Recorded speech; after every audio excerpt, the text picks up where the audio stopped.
ने कमलनाथ के गढ़ छिंदवाड़ा में रोड शो किया। शाह ने खुले रथ में सवार होकर करीब 700 मीटर की दूरी तय की और इस दौरान रास्ते भर उन्होंने जनता का अभिवादन किया। उन्होंने एक हाथ में बीजेपी का चुनाव चिन्ह कमल का फूल ले रखा था। रोड शो में जुटे लोगों ने शाह पर फूल बरसाकर उनका स्वागत किया। शाह ने भी लोगों पर फूल बरसाए। अमित शाह के साथ सीएम डॉक्टर मोहन यादव, प्रदेश बीजेपी अध्यक्ष वी डी शर्मा और छिंदवाड़ा से बीजेपी प्रत्याशी विवेक बंटी साहू मौजूद रहे।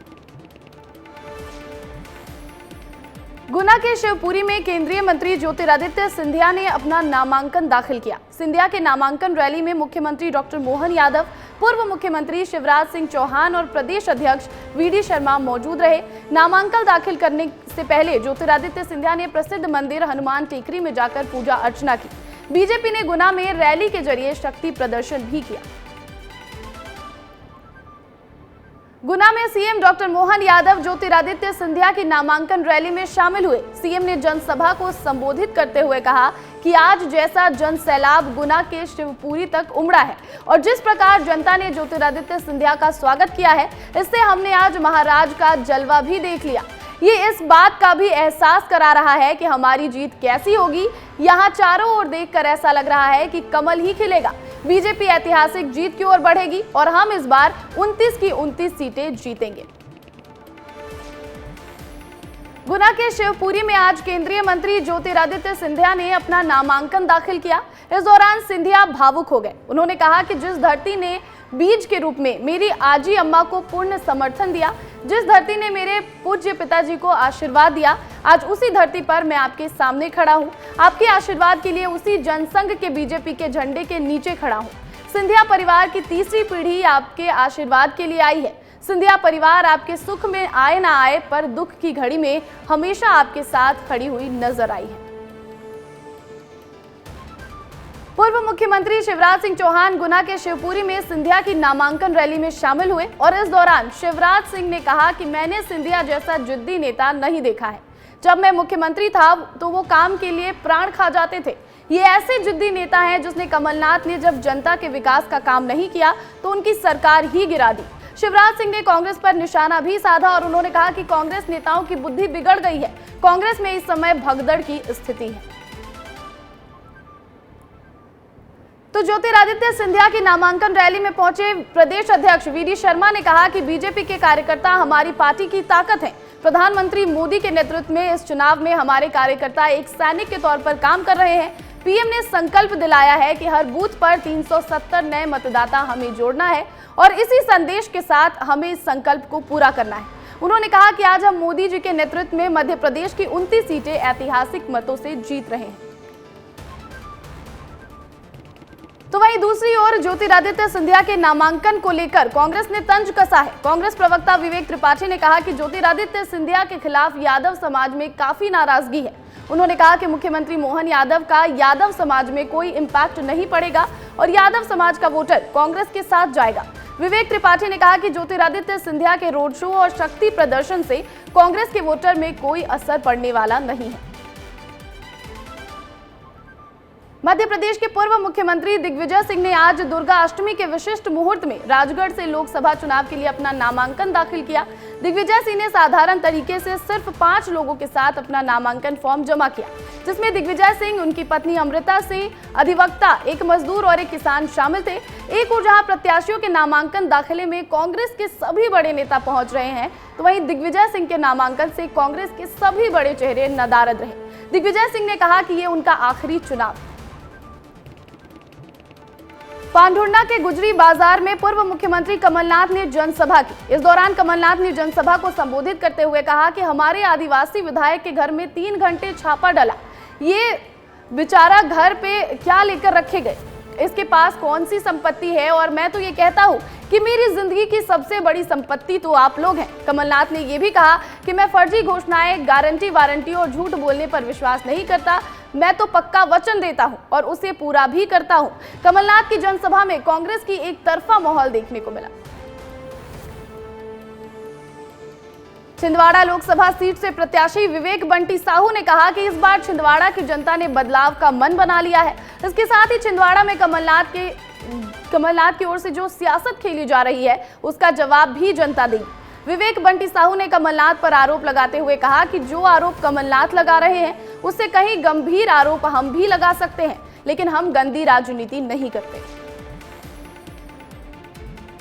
अपनी चुनावी व्यस्तता और दिन भर के चुनाव प्रचार के बाद कांग्रेस प्रत्याशी नकुल नाथ का एक अलग अंदाज देखने को मिला।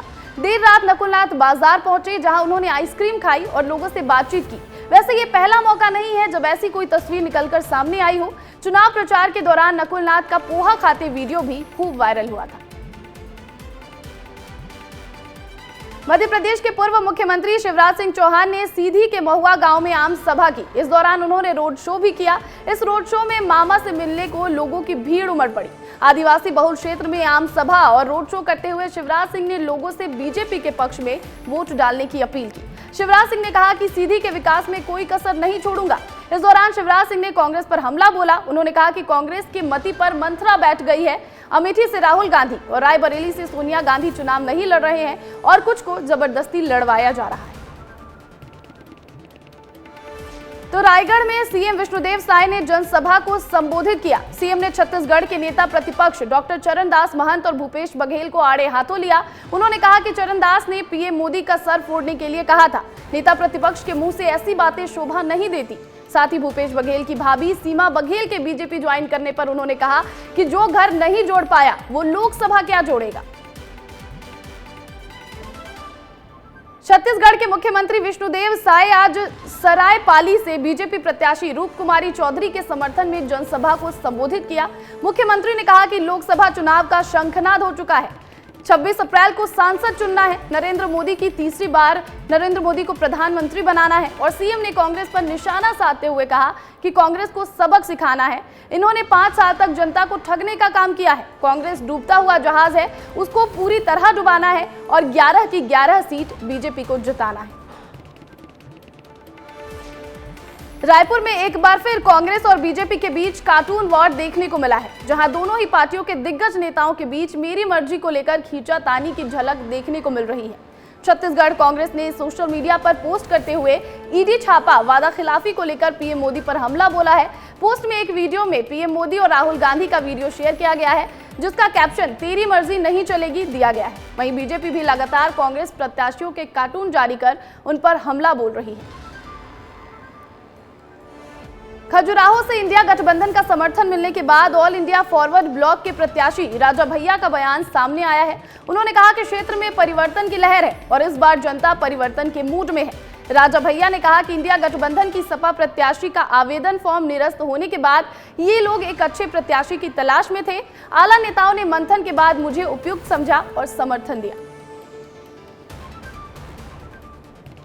छत्तीसगढ़ की कोरबा लोकसभा सीट से कांग्रेस उम्मीदवार ज्योत्सना चरणदास महंत ने अपना नामांकन दाखिल किया है। इस दौरान उनके साथ विधानसभा नेता प्रतिपक्ष डॉक्टर चरणदास महंत, पूर्व मुख्यमंत्री भूपेश बघेल, पूर्व राजस्व मंत्री जय सिंह अग्रवाल, दीपक बैज सहित कई कांग्रेसी नेता मौजूद रहे। कोरबा लोकसभा क्षेत्र से कांग्रेस उम्मीदवार ज्योत्सना चरणदास महंत ने नामांकन के दौरान चुनाव में जीत का दावा किया। रायगढ़ से बीजेपी प्रत्याशी राधेश्याम राठिया ने नामांकन दाखिल किया है। राधेश्याम राठिया की नामांकन रैली में बीजेपी ने शक्ति प्रदर्शन किया। वहीं इस रैली में सीएम विष्णुदेव साय, वित्त मंत्री ओपी चौधरी समेत बीजेपी के कई दिग्गज नेता शामिल हुए। सीएम विष्णुदेव साय ने कहा कि कांग्रेस ने छत्तीसगढ़ को भ्रष्टाचार का गढ़ बना दिया है। शराब घोटाला, रेत में घोटाला, गोबर में घोटाला, हर तरफ घोटाला ही घोटाला किया है। कांग्रेस नेता प्रियंका गांधी 21 अप्रैल को छत्तीसगढ़ के 2 लोकसभा क्षेत्र का दौरा करेंगी।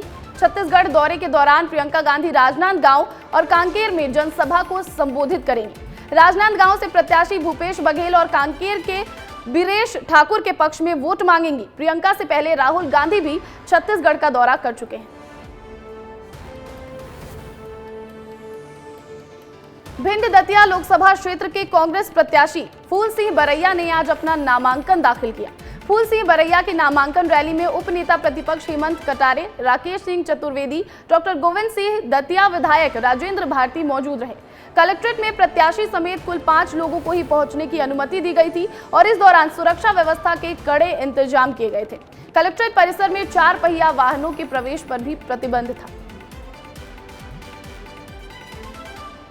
छत्तीसगढ़ के जांजगीर चांपा से बसपा प्रत्याशी रोहित डहरिया ने नामांकन दाखिल किया है। रोहित डहरिया की नामांकन रैली में बसपा के कई वरिष्ठ नेता मौजूद रहे। इस दौरान उन्होंने कहा कि मैं लोगों के बीच जाकर भाईचारे का संदेश देता हूं, जिससे हमें अच्छा परिणाम मिलने की उम्मीद है। जांजगीर चांपा में तीसरे चरण में 7 मई को चुनाव होना है।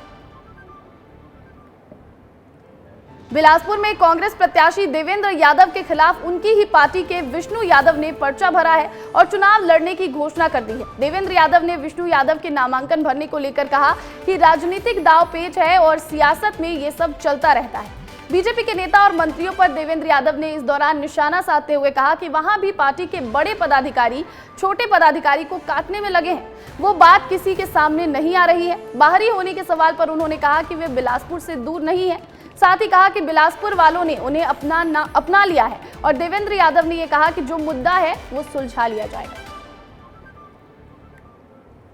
सरगुजा लोकसभा सीट से बीजेपी प्रत्याशी चिंतामणि महाराज की संपत्ति पिछले 5 सालों में करीब 2 गुनी हुई है।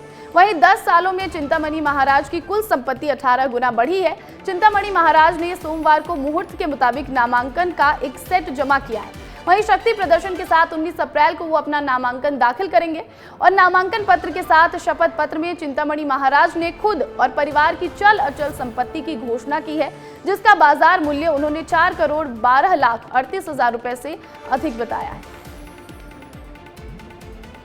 मध्य प्रदेश कांग्रेस अध्यक्ष जीतू पटवारी ने एक बार फिर प्रदेश सरकार पर आरोप लगाया है। जीतू पटवारी के मुताबिक बीजेपी लोकतंत्र की हत्या कर रही है।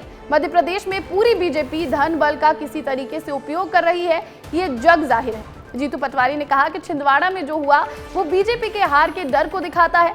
वहीं केंद्रीय गृह मंत्री अमित शाह के दौरे को लेकर उन्होंने कहा कि अमित शाह ने जो जनता को गुमराह करने की बात कही थी, आज उसका जवाब उन्हें देना पड़ेगा। जीतू पटवारी ने बीजेपी से पूछा कि उनके किए वादों का क्या हुआ। आरएसएस प्रमुख मोहन भागवत आज जबलपुर पहुंचे थे, जहां उन्होंने केशव कुटी में संघ पदाधिकारियों से मुलाकात की। वहां कुछ देर रुकने के बाद वे कुंडलपुर जैन कार्यक्रम में शामिल हुए। लोकसभा चुनाव के दौरान ये दूसरा मौका है जब मोहन भागवत जबलपुर पहुंचे हैं। इससे पहले 1 अप्रैल को भी मोहन भागवत जबलपुर आए थे। जशपुर में छत्तीसगढ़ जनता जोगी कांग्रेस के कार्यकारी जिलाध्यक्ष एवं प्रदेश सचिव अनुज गुप्ता ने कांग्रेस का दामन थाम लिया है। अनुज गुप्ता ने पार्टी के सभी पदों से इस्तीफा दिया और टीएस सिंहदेव की मौजूदगी में कांग्रेस में शामिल हो गए। इससे पहले कल ही जेसीसीजे के प्रदेशाध्यक्ष बीजेपी में शामिल हो गए थे। लोकसभा चुनाव से पहले नेताओं के दल बदल की प्रक्रिया अब भी जारी है। शहडोल में कांग्रेस के कई वरिष्ठ नेता पार्टी छोड़कर बीजेपी में शामिल हो गए। शहडोल के धनपुरी नगरपालिका क्षेत्र में 10 से अधिक कांग्रेसी नेताओं ने सांसद उम्मीदवार हिमाद्री सिंह के सामने कांग्रेस का दामन छोड़कर बीजेपी की सदस्यता ग्रहण कर ली। इतनी संख्या में कांग्रेस से बीजेपी में शामिल होने में शहडोल में खलबली मच गई है। बैतूल से कांग्रेस प्रत्याशी रामू टेकाम के लोकसभा कार्यालय में बैनर और पोस्टर से कांग्रेस के पूर्व जिलाध्यक्ष सुनील शर्मा को फोटो से काटने का वीडियो वायरल हो रहा है। दरअसल कांग्रेस के जिलाध्यक्ष सुनील गुड्डू शर्मा ने कुछ ही दिन पहले मुख्यमंत्री मोहन यादव की मौजूदगी में भारतीय जनता पार्टी का दामन थामा है और कांग्रेस कार्यकर्ताओं का ये कहना है कि सुनील शर्मा बीजेपी में शामिल हो गए हैं। ऐसे में बैनर पोस्टर से उनकी फोटो को काटना और हटाना हमारी जिम्मेदारी थी। ग्वालियर में यूथ कांग्रेस के नवनियुक्त प्रदेशाध्यक्ष मितेंद्र दर्शन सिंह पर पड़ाव थाना पुलिस ने एफआईआर दर्ज की है। मितेंद्र पर यह कार्रवाई रैली में अनुमति से ज्यादा गाड़ी लाने पर हुई है। अनुमति सिर्फ 2 गाड़ी लाने की थी, जबकि वे 40 से अधिक गाड़ी लेकर पहुंचे थे। यूथ कांग्रेस प्रदेशाध्यक्ष विक्रांत भूरिया के इस्तीफा देने के बाद उन्हें ये पद मिला था और जब वो प्रदेशाध्यक्ष बनाए गए और यूथ कांग्रेस के प्रदेशाध्यक्ष का पद ग्रहण करने के लिए 12 अप्रैल की सुबह वो गाड़ियों की रैली लेकर ग्वालियर पहुंचे थे। लोकसभा चुनाव से पहले मध्य प्रदेश में दूसरे चरण के लोकसभा चुनाव को लेकर एडीआर ने रिपोर्ट जारी की है। एडीआर ने उम्मीदवारों के घोषित किए हलफनामे के आधार पर विश्लेषण किया है और इस रिपोर्ट में नर्मदापुरम से कांग्रेस प्रत्याशी संजय शर्मा को सबसे ज्यादा अमीर बताया गया है। चल और अचल संपत्तियों को मिलाकर संजय शर्मा 232 करोड़ रुपए की संपत्ति के मालिक हैं। 80 में से 26 उम्मीदवारों की संपत्ति 1 करोड़ से ज्यादा है, यानी करीब 33% करोड़पति उम्मीदवार दूसरे चरण में चुनावी मैदान में है। नरसिंहपुर में बीजेपी के पक्ष और कांग्रेस के विपक्ष में स्टेटस लगाना रेडियो शाखा प्रभारी को महंगा पड़ गया। नरसिंहपुर लाइन के रेडियो निरीक्षक राजेश पाठक को बीजेपी के पक्ष में व्हाट्सएप पर स्टेटस लगाने की वजह से निलंबित कर दिया गया। स्टेटस के स्क्रीनशॉट्स वायरल होने के बाद पुलिस अधीक्षक ने ये कार्रवाई की। ये पूरा मामला आचार संहिता के उल्लंघन का बताया जा रहा है।